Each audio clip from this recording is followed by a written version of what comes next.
Hi everyone, welcome to Organising Your Action Centre. So today I'm excited on to guide you on how to effectively organise your action centre. This is crucial in maintaining an operations and keeping everything in control. So first, my name is Min, as everyone knows me.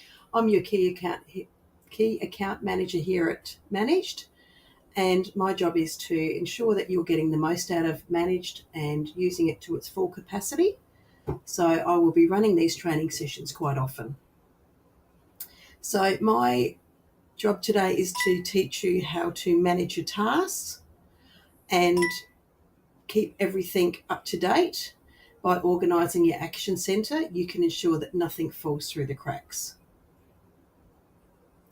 So now let's get focused on staying in control. This involves prioritising your tasks and using tools effectively to manage your time and your resources.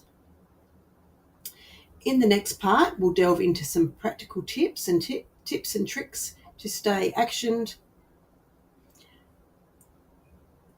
and to stay tuned for actionable insights that can make a big difference.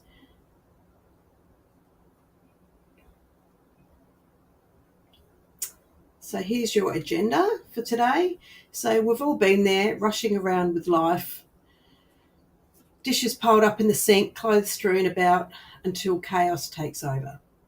Let's explore some enjoyable and simple tips to keep your action centre shining bright. We've got daily tasks, using your tasks, workflows, special actions, task messages, filtering and training. So let's talk about some simple yet effective tips and tricks to clean up your action centre. Firstly, remember it's important to put aside some dedicated time for this task. Don't feel the need to tackle everything at once unless you're truly feeling unstoppable. Breaking the task into smaller, manageable chunks will make the process less overwhelming and more achievable. Think of it as bite-sized actions that you can easily handle. This approach will help you clean your action centre, clean and organised without feeling like a daunting task. Let's move forward with some tips and start making more meaningful progress in organising your workspace. Categories and groups. So utilising your filters. There are 21 default types available in Managed. Assignees. Tasks can be assigned to specific team members or pod-based groups, ensuring that the right individuals are working together to advance the tasks. There's the statuses. Every task has a status. This helps the team to understand its current progress and what still needs to be done. Filtering by tasks. By going to the action centre, start filtering down the task types, breaking it into sections like your maintenance requests, your lease renewals, your bills. Handling each category separately maintains clarity and efficiency. Each task in your system has a due date and an action date. The due date is the date you aim to complete this task by. Think of it as your deadline.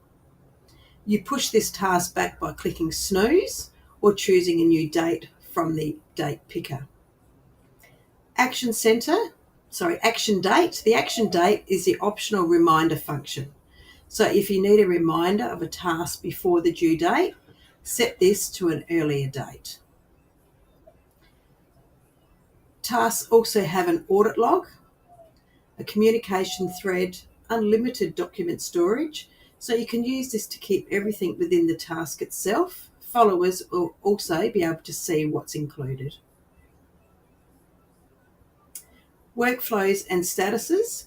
Each type of task comes with customised statuses that enable all task followers to monitor the workflow's progress.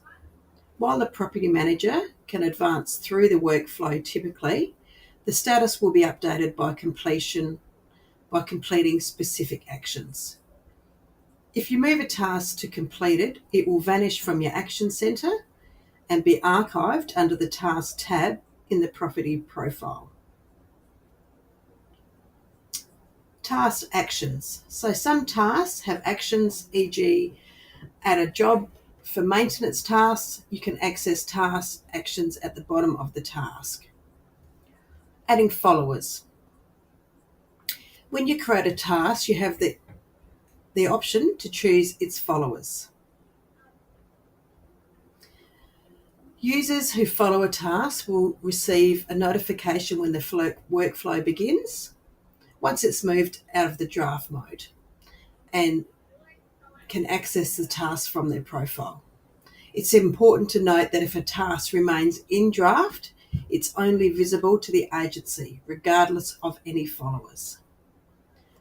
When a reply is sent to users, they will receive an email notification. This email includes a message and provides an option to respond directly within the task. Each reply is time-stamped for your records and indicates to whom the message was sent. This ensures that all communications are recorded and organised within the task. Portal communications. Let's talk about the communications through the portal. It's quite intuitive. You can add a reply to any task by clicking Reply in the task, Actions. When sending a reply, you have several options for who will receive it. Reply All sends your message to everyone involved, the agency, the tenants, and the owners. Reply Agency keeps it internal and visible to the agency only. Reply Owner is messages intended for both the owner and the agency. And Reply Tenant allows communication between tenants and the agency. The flexibility ensures that you're reaching the right audience with the right message. Remember, effective communication is a key to smooth operations and clear understanding among all parties.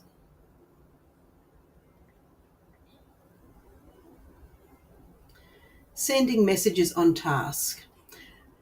So if we send messages on tasks and how important it is for effective communication. First, whenever your user receives a reply, they're notified by an email.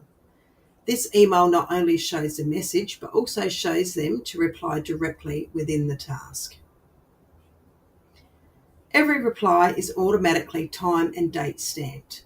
It also records who the message was sent to. This creates a comprehensive record, ensuring that all communications are neatly consolidated within the task. This feature helps keep everyone on the same page and maintains a clear communication trail.